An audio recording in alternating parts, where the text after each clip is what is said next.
All right, welcome to the Blue Underground. The game I have in front of me is ESPN NFL 2K5 with updated rosters, updated schedule. This is December 25th, 2009 week. Titans at Chargers was the game. I simulated most of these games, but Tennessee has basically come out with a 7-8 record. Kind of like the Titans did this year. But I just want you to see this video, which is going to be a comparison of SportsCenter to Madden 10's the extra point. You can tell me the difference of what you see. I'll put a link to the Madden one when I do it. But this is basically, you make your own decisions on who did a better job of breaking down actual football.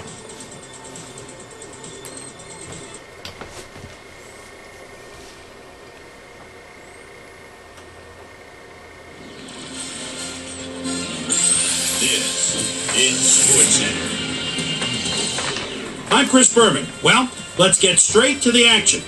In our first game this week, we had the Giants end up on the right side of an 11-point game. We had a big injury in this one, and Trey has the lowdown for us. Trey? All right, Boomer, thanks. Unfortunately, we did have some big injuries this week, but before we get to those, we're going to run down the rest of the NFL. This guy will be out of action for a while, and that will be a huge loss for this defense. X-rays revealing that a broken foot is the report. He'll be out for the rest of the regular season. There's a chance, however, they'll get him back for the playoffs. Now, on to even bigger news, as you may have already heard. Jason Taylor had to be placed on injured reserve, so he'll be on the sidelines for the rest of the year. Just a key blow to the heart of this defense. Now we'll move on to our top story of the day. Osi Umenyiora is going to be watching from the sidelines for a while, as his injury will deal a major blow to this team. So that'll do it for now. Chris, let's send it back to you. The 49ers lost this one, but will stay at number 2 in the NFC West.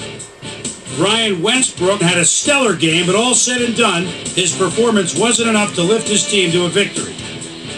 In a long-standing NFC rivalry, we have the Saints pick up their 11th win of the year. Bills, Falcons. Saints pick up. Drew Bennett, he's split out at the 14-yard line as they look to get 6. Makes the move toward the middle, and a nice catch at the back of the end zone for 6. The Bills win this one by the final score of 44-20. Tom Brady threw for 250-plus yards and helped his Patriots beat the Jaguars. In the home of country music, Tennessee, we had the Titans get nipped by 3 points. Over in Ralston, Maryland, we had the Redskins edge their way to a narrow 3-point win. Rams, Cardinals. There with Steven Jackson. He's in his own territory, would like to get his team out to the midfield stripe. Takes the pitch, goes off right tackle, bursts through the hole. Look at him go! The 20, the 10, touchdown! 62 yards! The Rams win this one by the final score of 35-28. The Seahawks defense held their opponents to under 100 rushing yards in their win at Lambeau Field. Ravens lost on the road and will have to travel again next week to meet the Raiders. The Dolphins lost this one, but will stay at number 2 in the AFC East. We had an interesting free agency pickup of note here. Trey's got the lowdown for us. Trey? All right, Chris. Let's switch gears and talk about players that'll have new homes in the National Football League, as free agency continues to play such a huge role in determining a team's makeup. Kerry Colbert will be on the move. You see it there.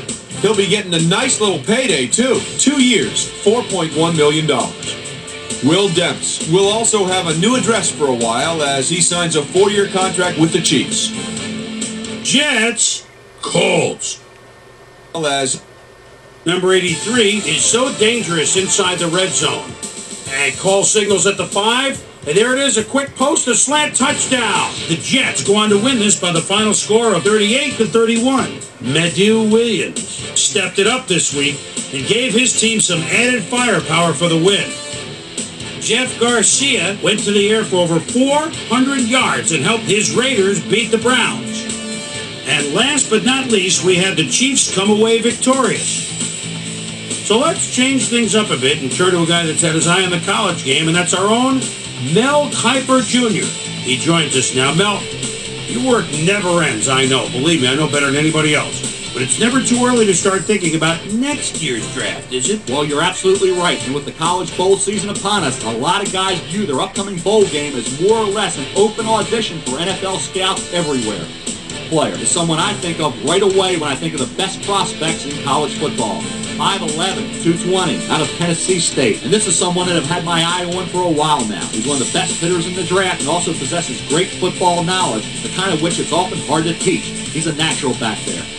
Clark is another guy whose play is making NFL scouts sit up and take notice. He's very active for a linebacker and possesses both the speed to stay with receivers and also the strength to be a factor in stopping the run. So that'll do it for now, but you can guarantee that the big board is going to see a lot of risers and fallers between now and April. Yes, indeed. Just 1 week to go, and the playoff picture's starting to take shape.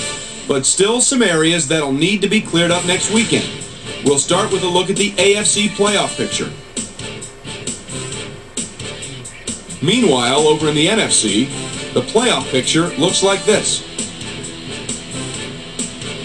So there you have it. Still plenty of intrigue left in this NFL season, as the homestretch madness is only just beginning. And that'll do it from here. Chris, let's send it back over to you. And that'll do it here for Pivotal Week 16. There's always plenty of surprises to go around and plenty of intrigue still to come. My primetime players each took his team to the next level, and each is going to take home a game ball. Great work, fellas. That'll do it, sports fans. I'm Chris Berman, and thanks so much for joining us here in the Bristol studios. We'll see you next week right here on ESPN, the worldwide leader in sports.